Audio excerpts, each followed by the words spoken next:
Hello there. Thank you for joining me and welcome to Tough Conversations on Resilient Wednesday. For those of you joining for the very first time, welcome to the Be Well COVID-19 Free Wellbeing series. And I'm Joy Leng from Singapore. I'm a positive Hello there. Thank you for hypnotherapist, joining me and also known welcome as to the also known as the superpower activator. I use positive psychology tools and hypnotherapy to empower people to live strengths-based whole brain living. This Be Well COVID-19 free well-being series is in support of the World Health Organization call to physical distancing and staying home. Stay home and stay in alignment with your well-being and be supported by our Be Well series. We are doing this because we believe that you deserve a flourishing life and you have what it takes to achieve that. And we are here to support you to do exactly that. So please share this Facebook Live now so that we can all be well and be strong together. Now, this is how we're going to deliver our promise of support. And it includes the Strengths and Joy podcast, which is available on Spotify and on Anchor FM. We also have a Facebook page called We Are Healthy, Well, and Connected despite COVID 19. You can join our Facebook group. It's a private Strengths and Joy podcast Facebook group. We also have SuperPact Joylink YouTube channel. We have a new content for Super Monday, Resilient Wednesday, and Self Care Friday on this page, Super Pack with Joy Method. We also have various shows Strengths with Joy, Whole Brain and Healing, and Celebrating She is Strong. Super Monday is where we explore how to develop your strengths. So make your Monday super powered with me. And in this pandemic, resilient is the name of the game. So you want to apply science-based research findings into actionable strategies that you can apply for yourselves and share with your family and friends to be more resilient. So let's be pandemic proof together. On Self-Care Friday is where we will learn tools and techniques that we can apply for ourselves whenever we feel stressed. Take care of your own well-being and also those under your care. We have a Strengths with Joy show where we chat with experts in positive psychology and brave souls who have risen up to my challenge, Strengths Challenge, to share their insights with us. Remember to share these free resources right now. Share our Facebook Live so that your friends can learn to be resilient together with you. Now, besides developing your character strengths and your prevalent strengths, learning how to tap on all the potential of your brain unleashes your best and your strongest self. Therapy can support us in feeling whole again to make unleashing our strengths into the world more compelling. So, join in our conversations with experts in neuroscience, in therapy, and in holistic living in the Whole Brain and Healing Show. Women are phenomenally and amazingly strong in how they activate their strengths daily, faithfully, in loving service to others, often at the expense of their own well being. So it is time to celebrate the strengths of this phenomenal women that we live with, we work with, and come in contact with. Celebrating She is Strong show is an acknowledgement of their contributions to all. Welcome to Tough Conversations on Resilient Wednesday, where we learn tools and techniques to be resilient using real life stories, where people took responsibilities for themselves and bounced back with purpose, self compassion, and a growth mindset. Nelson Mandela says, "Do not judge me by my success, judge me by how many times I fell down and got back up again." Today is especially meaningful, and this quote really apply to this person, I have to say, as we embark on our third tough conversations on Resilient Wednesday. Who's ready for a tough love conversation with me? Give me a thumbs up. Cancer is the uncontrolled growth of abnormal cells anywhere in the body. And these abnormal cells are termed as cancer cells, malignant cells, or tumor cells. The reality is none of us is infallible to it. And to overcome the challenges of having a cancer is already traumatic enough for most people. And Elliot has to deal with two at the same time at some point in his life.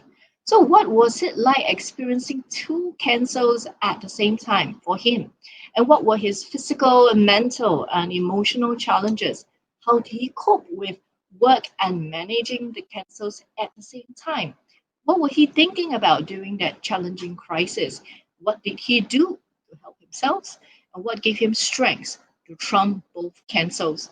What message does he have for people going through their own crisis at this moment? Elliot is a double cancer survivor who is dedicated to helping others. And when he was first diagnosed with the rectal cancer and was admitted for surgery, the doctors saw another lump in the right groin during on the CT scan. And it was also malignant, and so he had two different cancers at the same time. Besides surgeries, he had to go through 28 cycles of radiotherapy and 8 cycles of chemotherapy to recover from the cancers. Today, he is actively involved in social work where his main areas of volunteering are with SingHealth, Singapore General Hospital, Changi General Hospital, and Singapore Cancer Society. He is also the co-chair of the Singapore Patient Advocacy Network, co-founder and current president of the Ostomy Association of Singapore, patient ambassador at Singapore General Hospital, Changi General Hospital, and SCS. He is a multiple patient award winner, including the Inspirational Hero Patient Award 2015, Inspirational Patient Award 2017, and the recently Singapore Patient Advocate Award 2018. So now you know why I've invited this amazing man to come and have tough conversations on Resilient Wednesday with us. So please help me to welcome Elliot. Hello there. Hi, Joy. Thanks for inviting me to join your show. Happy to be here. You're most welcome. Thank you so much for spending your valuable time here sharing with us your story. Just reading your awards was already making me breathless. Yeah, but those are, awards. They recognize what you do, but I must say that there are a lot of others who are doing great work behind the scenes and are not in the limelight. So I just like to give a shout out to both patients and caregivers who are doing so much to keep everybody else healthy and safe. Yeah. Wonderful. Really special thanks to all this everyday hero that we have in our midst. So, Elliot, give us a fun fact about yourself. Let's start on a fun note. What is something fun about you that most people doesn't know? All right. So I think in the early 80s, when I was still in the Air Force, my the sport that I chose to take up was actually boxing. So I was a boxer for the RSAF, right? Wow. Okay. And after a while, I got a bit scared of the violence, so I switched to a tamer sport, which was fencing. So these are not your run-of-the-mill sports, but I did dabble in them for a while when I was in the Air Force. Yeah. Boxing to fencing. So, like my imagination is trying to do its job, trying to visualize you doing all those activity, posture, fencing, boxing. Whoa. Yeah. Okay, thank you for the fun fact. It is fun for me. Okay, so on that fun note, I think let's dive into the real reason why we are here. So share with us your story, how it all started. Right. So basically, my lifestyle before I was diagnosed wasn't a really healthy one. Right. I was still smoking then. High levels of stress, inactivity, obesity, even. Right. So all this eventually culminated in, I feel, uh, many of the factors that contributed to the illness I was finally diagnosed with, and that really happened at. The symptoms were there in early 2010, but like many others, I chose to ignore the symptoms and self-medicate until it got really, really serious towards the end of 2010. And that was when blood was flowing freely, when I went to the toilet to pass motion and Oh, wow. panicked. Yeah. So I panicked and went to see the doctors.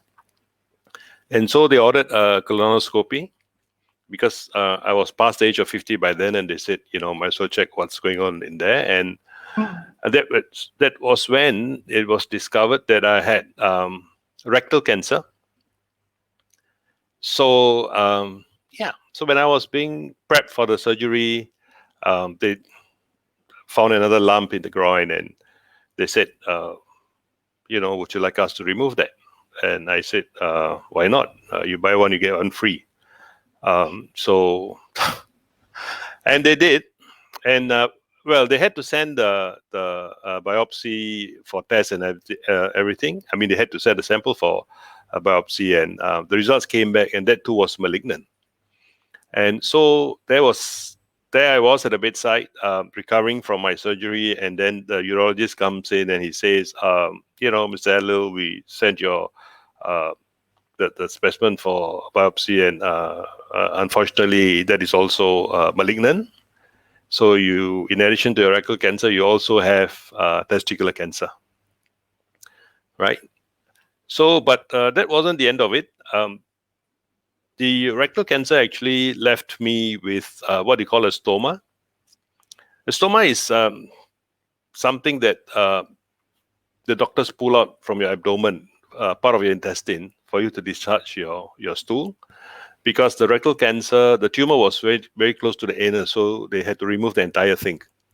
And the only way I could discharge stool was through this stoma in the abdomen. And in my case, it was a permanent one. So it was a triple whammy of sorts. First, to find out the rectal cancer, then to find out that you need a stoma to be able to live, and then to deal with the testicular cancer as well, right? Yeah. Wow, that sounds tough. I think tough is an understatement. What were running through your mind during those times? Right. So naturally, I think the hearing that you have cancer is already devastating enough, and to hear that you have two at the same time, and you have to deal with altered body condition, and to deal with a stoma, and to wear an appliance, which is going to affect life as you knew it. It was quite a daunting prospect. I must say that initially I was quite overwhelmed and at a loss as to how I was going to cope with all this. So one of the things that I think helped me was that whatever had happened had already happened. And there was no point in asking, why me? Because considering the kind of lifestyle I had led, it was more a case of why not me? Because I checked all the boxes, all the high risk factors, right? So the only thing left to do would be to move forward and to see how we can overcome this disease, as well as to carry on living life with a new body condition. And I know that people throw around the word new normal now after COVID, and for me that was really going to be the new normal, right? Living with the stoma. So so that putting things in perspective helped. Like if you're going to wallow in self-pity and just keep feeling sorry for yourself, and stuff like that, it wasn't really going to help. And I think the other factor that helped me was, if you as a patient, or if I as a patient, right, was to remain miserable and all that, it's going to affect the people around you as well, right? Your family, your friends, right? So not only will you be down, you bring everybody else down with you. So I think that also helped to a certain extent in me taking a more forward-looking approach to deal with whatever that was in front, and move forward in a more positive manner. Yeah, so I guess that would have that was why I was able to cope with it better. Well, Alex, you make it sound so matter of fact, which yet very sure it must have took you so much, right? You must have been feeling so much. It must be quite a journey to reach the point that you are at right now. Not just accepting a reality, your reality, but still even so actively volunteering, supporting other people in their time of crisis. So during that time, what were your physical, I guess in particular, your mental and emotional challenges? So I think um, I'm not going to lie and say that I wasn't feeling all those emotions, negative emotions, helplessness, desperation, devastation. They were all there, right? Make no qualms about it. But the thing that helped me, I feel, is to sort of decide that the only way for me to overcome all those emotions was to have something concrete to work on, right? So I had my loved ones around me. I wanted to be around for them. At that time was my late mom and my wife, and I didn't want to be in a position where I couldn't be of any use to them, right? I wanted to be around, and also to sort of how would I put it? Focus on what was at hand and take it one step at a time. Because really, if you look at the whole thing and then you buckle under that the weight of the problems or the gravity of the situation you are in, then things can only get worse, right? So there were the doctors, all the recommended treatments, and there was support as well. And I'm very thankful for the support of my family, my friends, even my employers who were brilliant about it. And this helped me really focus on the treatment and to get better. All right. And I think after that initial period of going through the treatment kept me going to want to beat cancer, to want to overcome all this and to get back to a normal life. Okay, so the first part was more of that. The drive was there. So once the treatment was over, then getting back to life again, uh, a few other things happened, right? You read out the quote that, my favorite quote early on by Mark Twain. And then I realized, when you're on long MCs, you have a lot of time to reflect, right? And the more I thought about it, the more it dawned on me that life simply cannot be just, going to work, coming back, making a living, taking care of yourself. There has to be more to life than that, right? So it dawned on me that why it can't be this meaningless. I'm saying to me that was meaningless, just to go to work, come back, and pay the bills, and live, survive. There has to be more to life than that. And that is when I decided that I had to do something. So it also helped that while I was going through this treatment, I got in touch with support groups. It's from the Singapore General Hospital first, and then the Singapore Cancer Society. And there I met people who were in a far worse condition than I was in. But there they were reaching out and trying to help others. And that was kind of a wake up call for me. I mean, these people, some of them were on the brink of death. I mean, they were stage 4 terminal cancer patients who were, told to go to a hospice and wait for the day they die. And they bounced back. And they were doing very good work supporting other patients.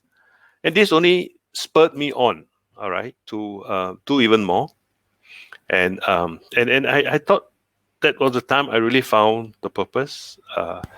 And my condition is one that requires more, or people with my condition require a bit more help, a bit more support, because it can be quite depressing living with the stoma.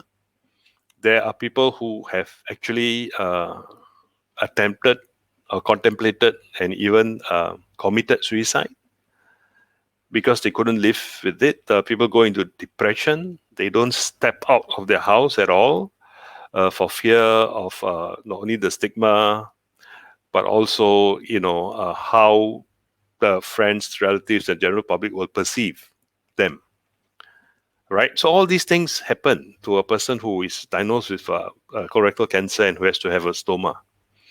And then, so a lot more support, a lot more awareness needed to be created about the disease, the condition, and how there was so much help out there, and how there's so many things that you could still do, right? And how you can live with a very high quality of life, not the life that you had before, not like a person who hasn't got the condition, but nevertheless, still do a lot of things and be happy with friends and family and lead a happy life.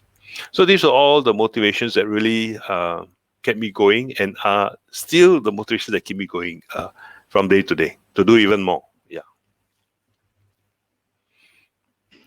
So I know for a fact, based on our sharing prior to the show, that the challenges were great for you. Like physically, your hands were in pain whenever you're in an aircon place or when the fan blows. The chemo pills gave you side effect. You had loss of appetite. Yet you have to be very careful because your nutrition intake must be still there. The supplements that you had to take, they taste terrible, and despite having to cancel, you still had to go to work. And then wearing the stoma, it affected your morale, it affected your confidence, and there was a time when you were reluctant to go out because of the inconvenience and because of how you're being perceived in public. What was the worst breaking point for you? I think there were a couple, and both unfortunately had to do with the stoma itself. One was when I was walking back from a meal at one of the seafood restaurants. It was some kind of event, and then the stool kind of I think I had an upset stomach, and so the bowels became overactive, and the stool just gushed out, and the bag burst. Right. Oh, So there was this, feces running down your abdomen, your legs, and you're in public. So I had to make a beeline for my mom's place at that time, which was the closest, avoiding people, and even to wait until there's nobody in the lift, and then to call ahead to my mom, say, "You keep the door open, keep the toilet door open, make sure everything is free." And I rushed in, and I had to clean up. Uh, that was particularly traumatic. That was the first time uh, I had what you call a blowout. Um, and the second time was something similar, but this was in Malaysia when I was on holiday and I was a bit too enthusiastic with the street food. And I had to suffer the consequences. But it was the second time then, it was a bit more manageable, but nevertheless, it was traumatic. So these are things that really give you a wake up call. And when I share with other newly diagnosed patients, I do not lie. I do not tell them that everything is going to be perfect, hunky dory. You're just going to be fine. No, I tell them, there are going to be times when these things happen, but that doesn't mean it's the end of life, right? Of course, you make adjustments for them. After a while, you get used to them. If you anticipate them, you're more prepared. So, yeah. thank you for sharing those two stories. Most people would probably be feeling uncomfortable to share a story like that. So thank you for your courage in sharing. I think that it really brings home that things are no longer the same. I know that you also mentioned, you said that either you accept it and move on, or you sit down and wallow in self pity with why me, making yourself and people around you miserable. So, can you share with us what did you do to help yourself once you have come around to this mindset? So, okay, one of the most important things is, I think, to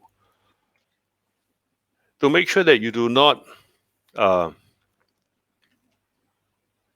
bring or you do not affect the people around you with your misery, right?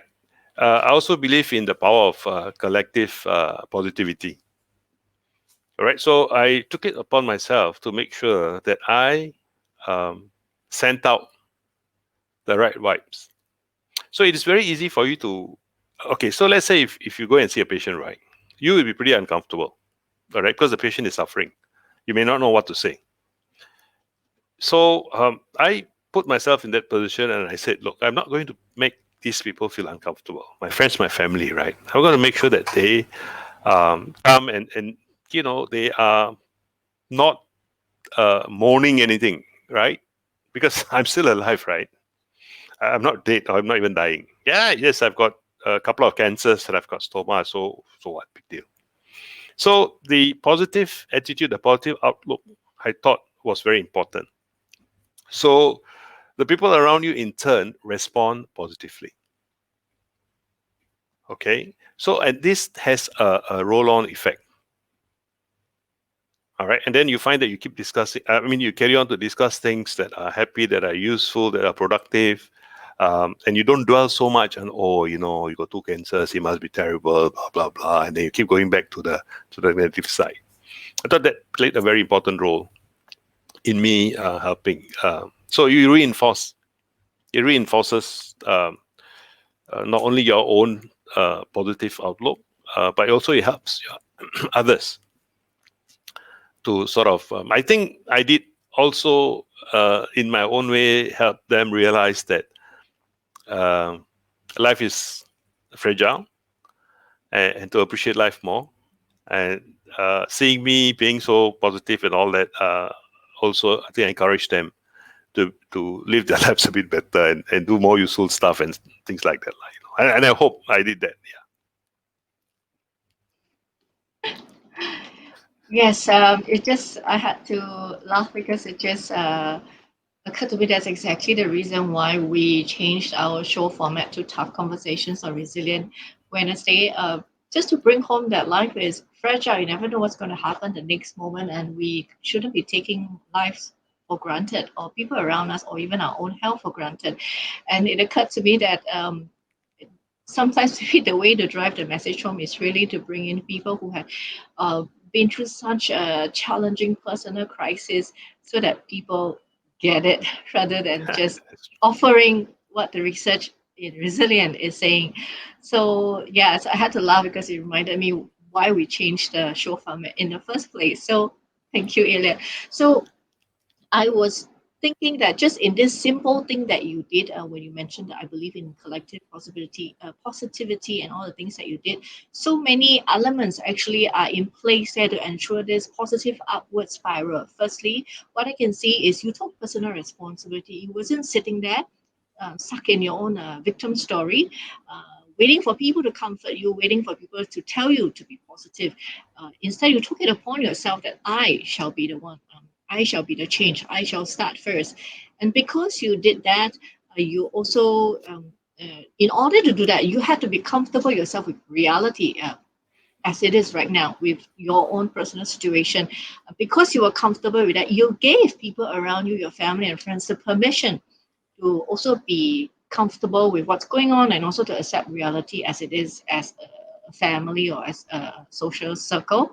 And as a result of that, people were oh, people were also along the way it dawned on them that hey, wow, life is fragile. I better take my life live my life in a more purposeful way. So there's all this upward spiral from one singular decision that you make, which is that I shall take responsibility. I shall be the one to be positive first, and I shall be the one to live as if like live that it is still possible to live life of the highest quality and to not to make my family and friends uncomfortable because of my own current situation. Because of that decision and personal agreement you had with yourself, you had all these positive consequences. So thank you for sharing it. It truly is the power of collective positivity.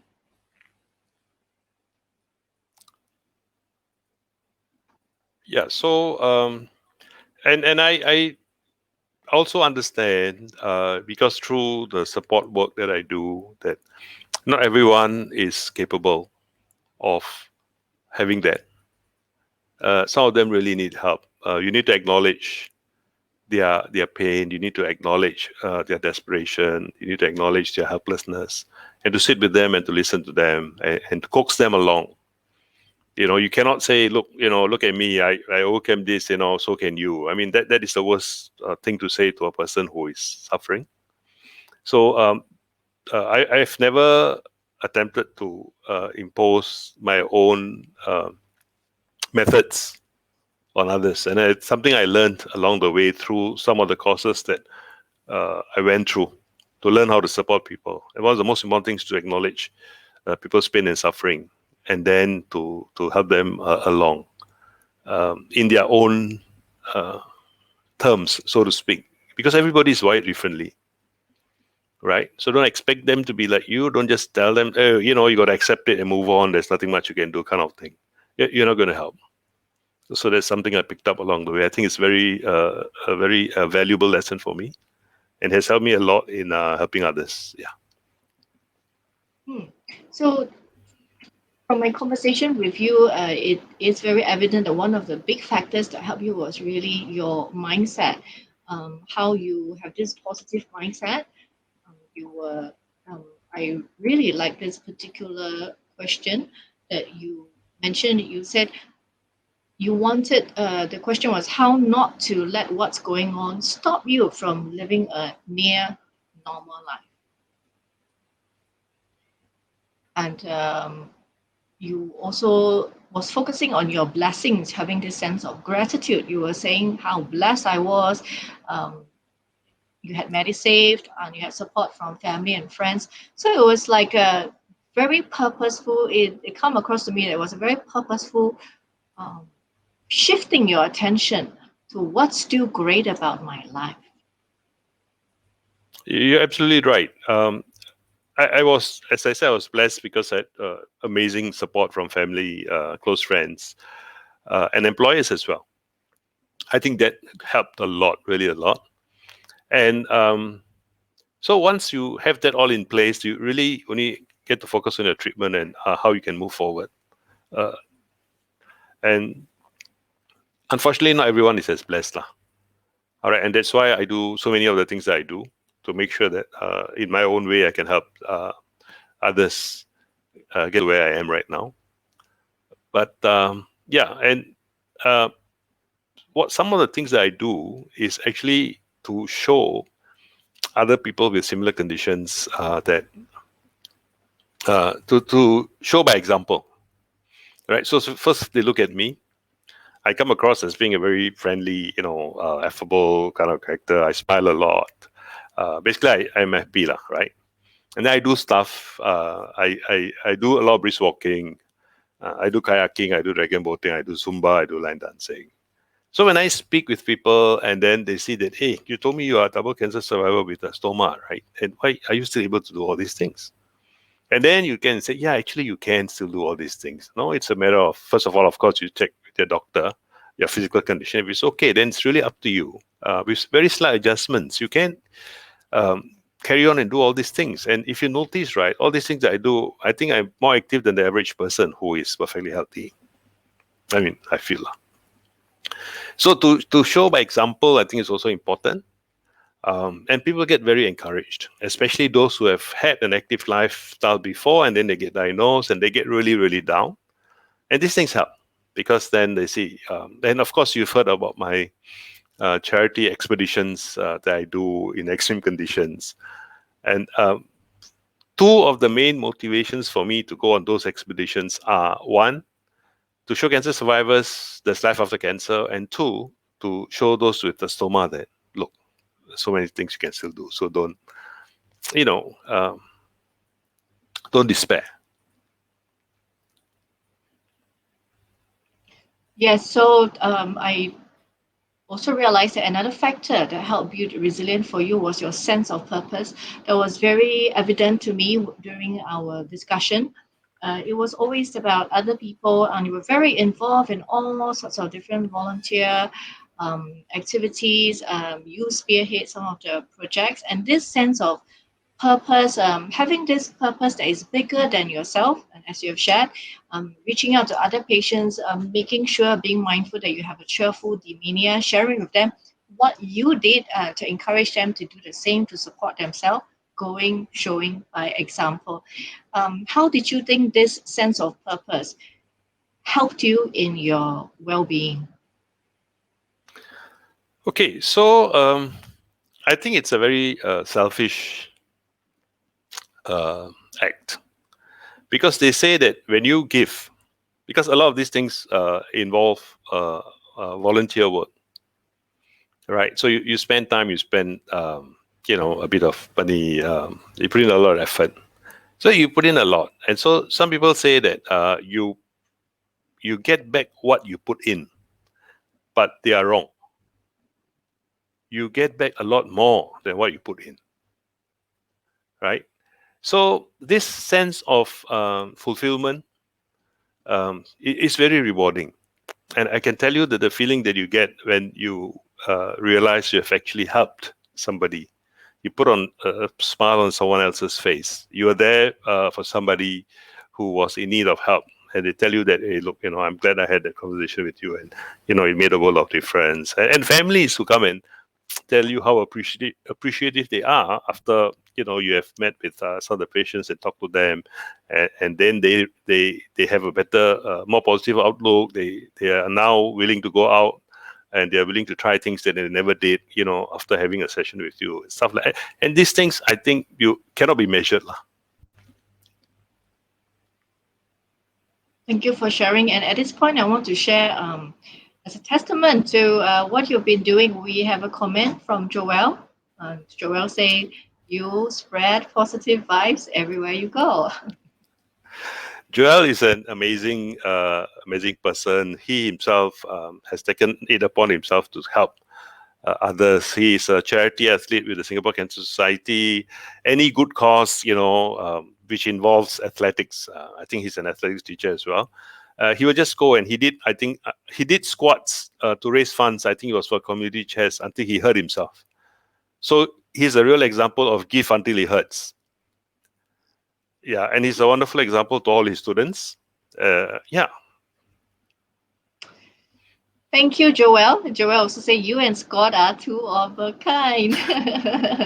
And Scott is someone that I've interviewed on another show called Celebrating Everyday Heroes. So I have to say I feel very blessed to have known this group of everyday heroes. As you can see, they're very busy and active and living very purposeful life, and also having very high quality connections with one another. So it's really truly amazing, as you have mentioned earlier, Elliot, about the power of collective positivity.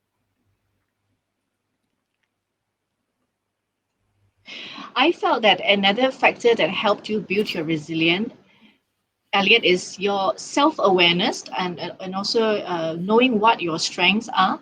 What are your thoughts on that? Um, okay, so I think that we are all blessed with certain strengths, and we also have our weaknesses. And to be able to use those strengths and to put them to good use is very important. Otherwise, whatever you have, it's going to go to waste. And I think you're given those strengths and skills for a reason, and that we should put them to good use to help others around us. My my hashtag is we all in this together, right? And it takes a village really to make sure that everyone around, we help each other out. If everybody is happy, we are happy, right? You can't live in isolation. No man is an island. I mean, you've heard it all, right? So I think we all have our own unique talents, right? Not everybody can be like me, and there's some of the things I wish I could do that others could do, but those are their strengths. So to use them to benefit um, society as a whole, I think it's important. And I just hope that more people can have this village mentality, that everyone's parent is your parent, everyone's child is your child. And if you have that kind of mindset, I think we can build a really strong, resilient, and a happy society. Indeed. And Yeah. just to share a little bit more about why I felt one of the factor that helped Elliot in building his resilience is his self-awareness and using his strengths, because he knows that he loves meeting people, and so long as it's for a good cause, he's always busy doing something, tapping on this strength, like being an extrovert.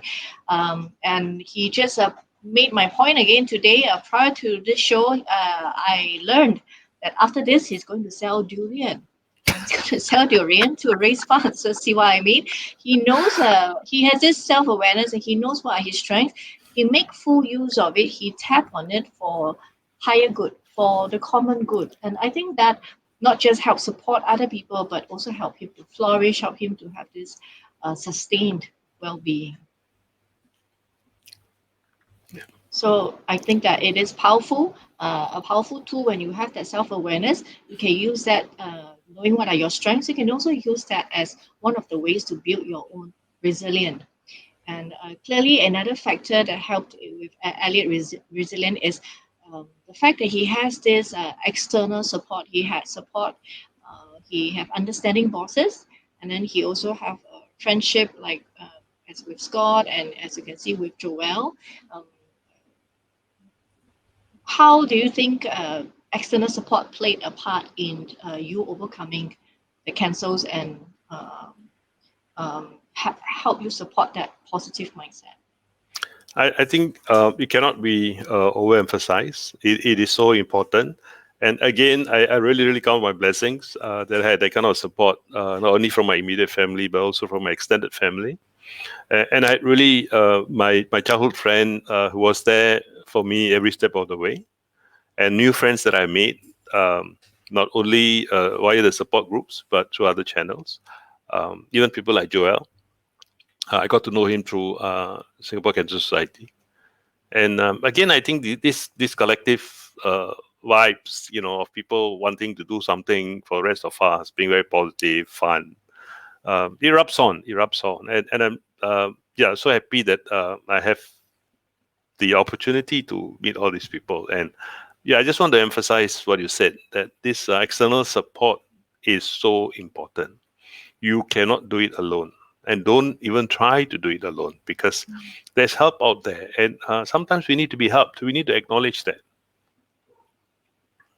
Yes, wonderful. I love that you say that, because in my She Pathway method, one of the aspect is S means surrender. Surrender the fact that like you have to do it all by yourself. That's a very limiting story, and it's a very silly story. But some of us kind of hold on to that.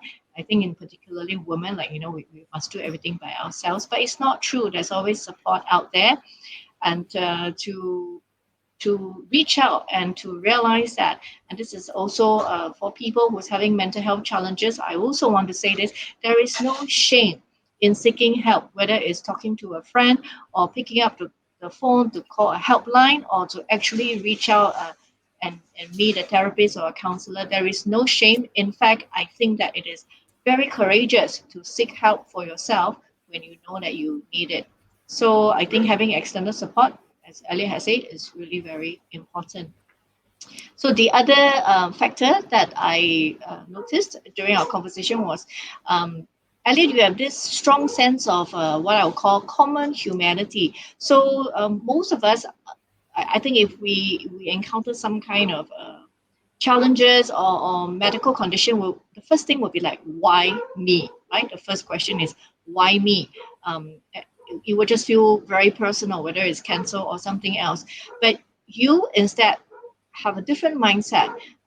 You felt more like this is more of a like a we are in it together. Can you elaborate more on this common humanity mindset that you have? Yeah, because I think if we always look inward, right, and focus on any ourselves, then I think we are doing ourselves a disservice, right? Because the world is not only about us. We belong to a family, we belong to our neighborhood, we belong to a school, we belong to a workplace, we belong to a country, we belong to the world. So what we do actually affects everybody else around us. And I think if we are a bit more mindful of that, and if we can do our bit to help ease the pain or the troubles of the people around us, it can only help us. Not only the in okay, most of the ways are intangible. Number one is, of course, when you help somebody, you feel really good. But also, I think the tangible way, in the sense that when everybody else gets better and everybody else is happier, then you're happier. I mean, it may be a very simplistic way of looking at it, but that's how I feel. Yeah. Hmm. Thank you for sharing. And one last thing that I would like to bring up, which I think also supported Elliot resilience, is physical exercise. You started some new activities, I think, that also change your general sense of well-being. Right. Okay. So I started, and sad to say, the COVID situation has actually, thrown a spanner in the works, and I had to stop for a while. But I actually took up gym. I actually engaged a trainer who's a good friend of mine. He's also a colorectal cancer survivor with a sense of purpose. And yeah, I think we need to have a strong, healthy body to be able to function well. Sound body in a sound mind in a sound body. I think it's very simple, but it's so important. And as I grow older, I'm 61 this year. I need to maintain my mobility, my flexibility, and my strength. And I think going to the gym has helped that. And of course, I do my aerobic activity through brisk walking, and yeah, and some fun stuff like Zumba because I like music. And yeah, so I think physical activity is very, very important for us to stay healthy and to stay happy. And I'm sure there's the science behind how exercise releases hormones that make you happy. Maybe you can share that with us. I love how you phrased it. That physical activities is very important for us to stay healthy and stay happy, because most of us wouldn't relate the last part, the happy part, with physical exercise, but it's absolutely true because of all the endorphins that is being generated when you're having exercise. That is a feel good hormone, and definitely that help in well-being. It doesn't help you not just to stay to feel good in the moment. It also has a long-term health benefits as well. So you are definitely right on the money there. I would like to share some comments that we have from our audience. Um, Alice says that so this sounds like maybe a personal friend. Alice mentioned that you Okay, encourage Alice to is be more Alice is active. one of my Zumba teachers. Yeah. And we're talking about physical exercise. Perfect timing. So Kevin also shared a comment here, sharing his thanks for your sharing. And he has a question for you as well. He asked, what are some of the major differences that you notice in yourself before and after? Right. So I think, to be perfectly honest, before my diagnosis, I wasn't really aware of most of the things around me. Life was just, mundane stuff, just going to work, coming back, meeting friends, go makan, that kind of thing. There wasn't really any meaning. There wasn't a purpose, right? And unfortunately, I say unfortunately because it happened to me. It takes something like a critical illness before you realize that there's more to life. And I think if you find your purpose in life, suddenly, the possibilities are endless. You look for things to do. You look for ways to contribute, and all these things really not only do they keep you mentally sharp, because you need to use your brain to think of ways to do stuff. Um, but they also, as I said, give you a sense of fulfillment, and they're really, really rewarding, right? And to Kelvin's question, what is the difference? I think the main difference is I now have a purpose, and that has made a world of difference. Thank you for sharing that. And that was exactly why I wanted to highlight the point that you had purpose, and that really supported you. I would say not just support you, I think it really empowered you. Based on your sharing, I almost feel like it's almost like you're living like Elliot 2.0, like this upgraded, better version who's like so empowering and empowering people around him. And he himself is honestly feeling happy about life, fulfilled, satisfied. And it's almost like a blessing in disguise, if I may say that, to be diagnosed and to survive and to triumph the two cancer, to be able to live this life that you're living right now. Absolutely. And I think it is, everything happens for a purpose. Yeah. And I think that, this happened to me for a purpose. And I'm so glad. I mean, it's a funny way of putting it, but I'm glad it did, because finally I think I'm being useful. Yeah. Rather than just living life and not really achieving anything. I mean, I'm not talking about achievement as in academic or economic whatever. But to me, achievement should be something that you have done to help uh, somebody else or the society at large or your community, and I think that's very important. I feel. Mm. So I think all these strategies that you've been using to help yourself to not just survive from the cancer, but flourishing at the moment. Clearly, your external support is still wide and strong, and your physical exercise is helping. Even your Zumba teacher show up to support you, and Yes, even Joelle says at 61 and a cancer survivor, you look like 40 plus. I need to buy him dinner already. Yes. Yeah, maybe you can persuade him to buy the durian you're going to sell later. Might as well kill two birds with one stone. Did I just say it live? Yeah, yeah, you did. Okay. Yeah. Okay, so I have one final question for you, Elliot. Like, what message do you have for people going through their own crisis at the moment?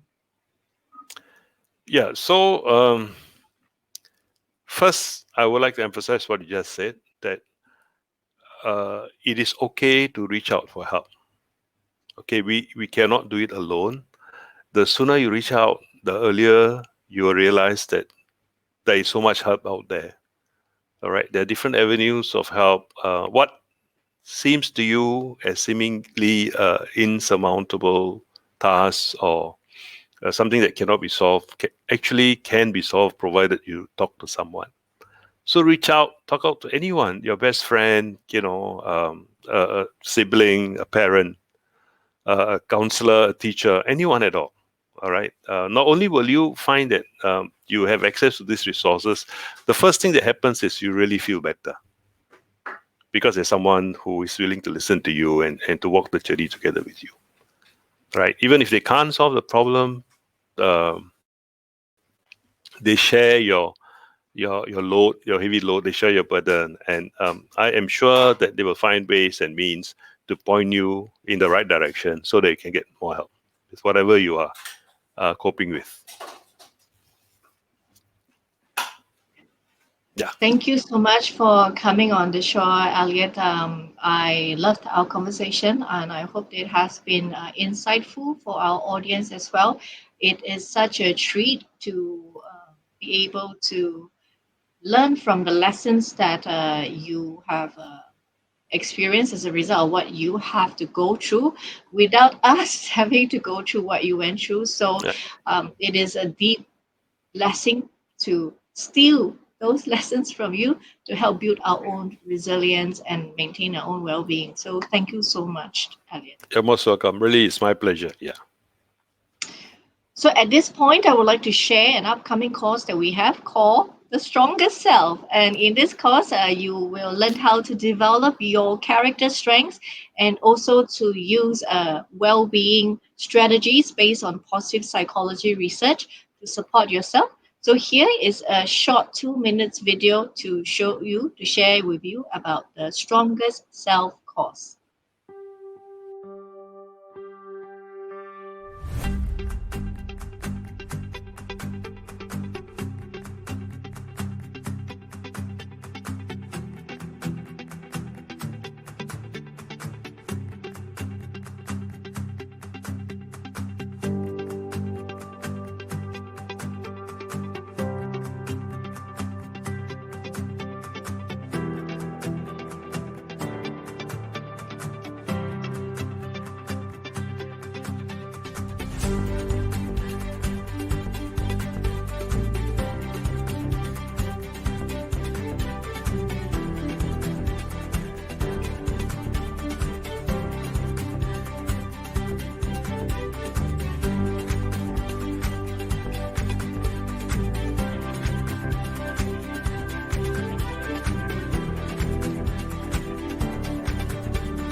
So, Elliot, a free shout out for you. Would you like to share where you're selling your durian? Oh yes, we are at block 846 Yishun Ring Road. It is very near to Khatib MRT. If you're coming by bus, just cross the road and walk straight up. Yeah, and good durians, good price, and you get to meet me. There's a bonus. Yeah. Wow. Wow, somebody talk loud. So, where is the proceeds going to this durian sale? All right. So we because of the nature of the trade, right? We are at the moment not at liberty to specify the charity, but net proceeds after we less the costs and pay whoever we need to pay, we'll make a private donation to a charity of choice. Yeah. Because of the compliance and licensing issues, we are not at liberty to use the name of the charity to support our sales as yet. Okay, so just Yeah. to make sure I get the address correct, is it block 846 Yishun Ring Road? Ring Road. That's right. Yeah, Wonderful. 846. Yeah, okay. Yeah, okay, so since it's for charity, I won't ask for a card for this shout out. If you come by, I'll give you a seat or two, on the house. Yeah. Okay. Thank you so much, Alice, for coming. Any last words you want to say? Yeah, I think first of all, I want to thank you for holding this series of conversations. Resilient. I think there are a lot of people out there who need to hear. Awareness is everything. Once you know that what you're going through, you're not alone in this. There are many people who are also going through the same things. But the most important thing to remember is, and I think that's the value of this show, is to tell people that there's help out there and do reach out, and get help. Yeah. Thank you for being my partner today to spread this message so that people know that it's okay to get help. As you've mentioned, we are in it together. Right. So just want to say, show you the thanks from our audience. Kevin saying thanks for sharing. Caroline, Joelle. Nice. Okay, wow, what an enriching 1 hour with you. So let's end our show on a high note with our superpower poll. I hope I don't block the camera because I got fat arms. Yeah. Yes, I can see. Look at my okay. the size of mine and yours. Oh my God. I'm trying not to hide my face. Yeah. Okay. Let me just. Yeah, this is trickier than it looks. Okay. Is that all right? Okay. Great. This is that's good. Yeah. Okay. Thank you, everyone. Thank you for watching. Till the next episode. Please take care and stay resilient. Goodbye, everyone. Bye.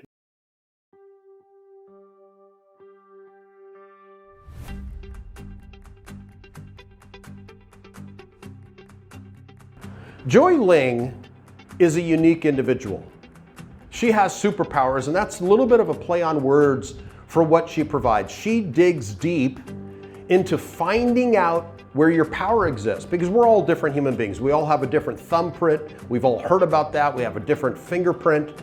She finds your unique DNA inside you, your emotional triggers, your superpowers, through a testing. A unique testing, a special testing. She did it on me. I was impressed. I found out how I'm different from all the others, the 7 billion people on the planet. I'm unique. I have my own DNA, my own thumbprint, my distinctiveness for me, Mitch Carson. There's only one of me. Joy was able to direct me quite strategically into discovering more about me than I ever knew in my years on this planet. And I ain't young. Been around a while. Learned a lot about me in order to be a better me and to utilize the strengths that she identified through her unique testing system, my superpowers that I can exhibit. Joy, you rock, and much more than roll. You are a superpower because you've identified the superpowers in me.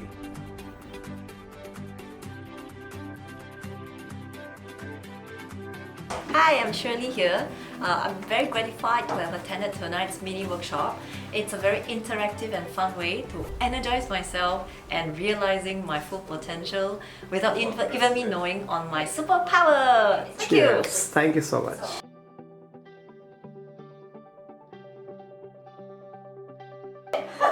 Tonight is a very short session and it's very empowering because from here I learned my superpowers and I know how to listen to others and to find out the superpowers. So from now onwards it's about activating superpowers. Thank you.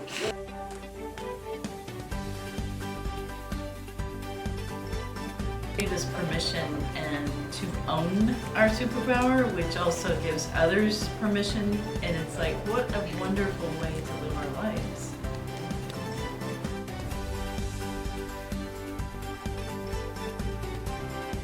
Everybody has superpowers and we just need to generate curiosity to open up to them.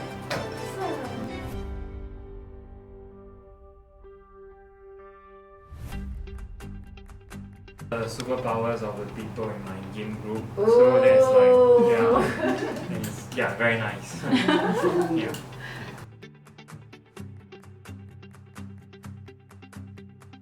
I'm very self-conscious about doing this, but this workshop actually opened me up to see that I do have a superpower to talk about. While I would like to be in the background, but I realized that that's not possible with Joy bringing this workshop, to everyone. So I discovered that I have superpower that I don't even realize in the area of being grateful, in the area of being able to appreciate things in life. So I am so grateful that I'm here today. So thanks to Joy. I will be back to do more. Superpower! Activate your superpower!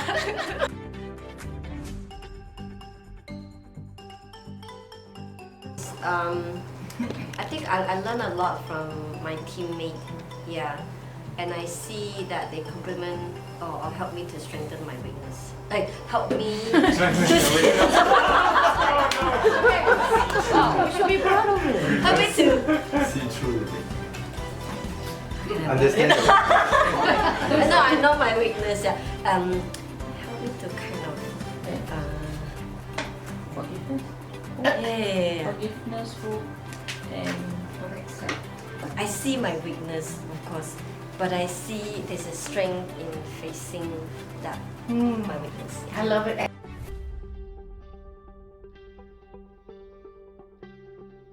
I realized that I have more than 3 superpowers, and I would like to say thank you, everybody. Nice meeting you guys, and thank you to you. I feel energy.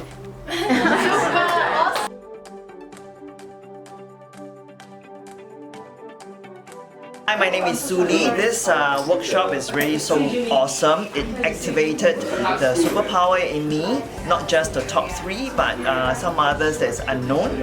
And it gives me the ability to listen for the superpower of other people that I'm talking to. So this is the takeaway which will really be enriching for me for the rest of my life. Thank you so much.